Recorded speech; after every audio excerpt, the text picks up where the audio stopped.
padres de Schoenstatt, tenho a graça de ser o diretor nacional do movimento de Schoenstatt atualmente.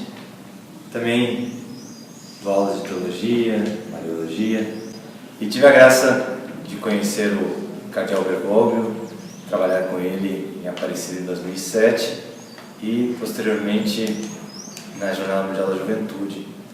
E como toda graça, a gente tem a obrigação de partilhar, né? Não é para nós mesmos. Por isso talvez poderia responder com alegria essa pergunta de como é o Papa Francisco, como eu o experimentei pessoalmente. E eu diria que, em primeiro lugar, vou dizer o óbvio, né? É uma pessoa humilde, simples, né? Em muitos momentos eu pude experimentar essa sua humildade, essa sua simplicidade. Quando trabalhamos juntos em Aparecida, em nenhum momento dava para perceber que ele era um cardeal de uma grande diocese latino-americana. Pelo contrário, era como trabalhar com alguém que a gente, como se tivesse conhecido toda a vida, onde ele pedia opinião, pedia ajuda, de repente queria que a gente escrevesse alguma coisa que pudesse iluminar, né, aquilo que ele estava pensando. E isso me chamou muito a atenção, a sua humildade. Também aqui no Rio, em vários momentos ele me fez perguntas sobre o que eu achava sobre os discursos que ele ia fazer, pediu que eu os lesse e pediu que eu os complementasse. Então, em muitos momentos também eu pude sugerir coisas que ele simplesmente dizia: ah, não, tá bom, façamos assim, né? Praticamente a maioria das coisas que a gente sugeria ele acolhia, né? Não porque fossem coisas geniais, mas justamente porque eu acho que ele está muito aberto a se deixar complementar. Esse é um estilo de governo também que a gente experimenta quando está próximo dele. E até mesmo quando eu encontrei já como Papa, né, eu costumo dizer que se ele não tivesse de branco eu não percebia que era o Papa, né, porque em nada mudou o trato, o acolhimento, o carinho. E talvez essa é a segunda característica também que eu poderia mencionar, que eu experimentei como uma pessoa próxima, uma pessoa muito pessoal, vale a redundância, alguém que te trata como pessoa e que procura se preocupar de mínimos detalhes, né, da sua vida. Às vezes que a gente se encontrou, ele sempre pergunta como é que eu estou, sobre meus estudos, e até me aconteceu algo curioso lá no Rio de Janeiro, que eu tinha que estar o tempo inteiro acompanhando o Papa Francisco.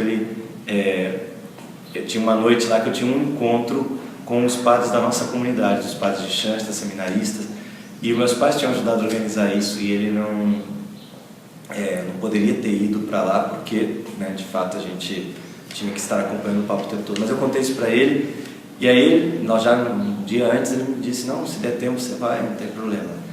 E aí a gente passou o dia inteiro, foi a quarta-feira, com muitas atividades, estivemos em Aparecida, no hospital também, da Ordem Terceira, onde ele abençoou lá o hospital. E no final do dia, a primeira coisa que ele me disse: estou preocupado, será que ainda vai dar tempo de você chegar no encontro com os teus pais, né? Eu já tinha pensado que ele tinha esquecido esse tema, mas deu certo, eu pude ir, e ele se mostrou assim muito pessoal, muito próximo.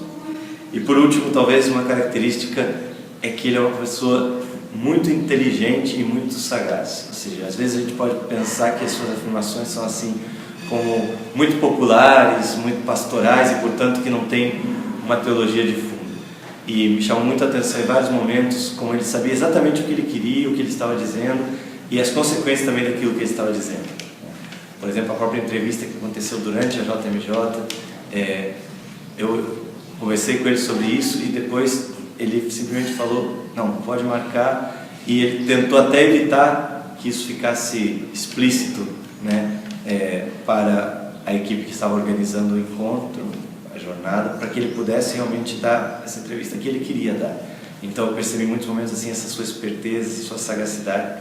E para terminar, né, talvez até justifique por que eu estou aqui falando para vocês sobre isso. Em um momento eu disse: nessa santidade, tem muita gente perguntando coisas, será que eu posso falar? O que eu faço, né? Aí ele me falou assim: olha, certamente pela proximidade que tivemos aqui, talvez você pode ser assediado por muita gente, talvez por muitos repórteres, mas faz o seguinte: aproveita cada oportunidade, cada entrevista para evangelizar. E é isso que a gente está fazendo aqui. Espero que esse testemunho do Papa Francisco também possa servir para a nossa própria relação com Jesus.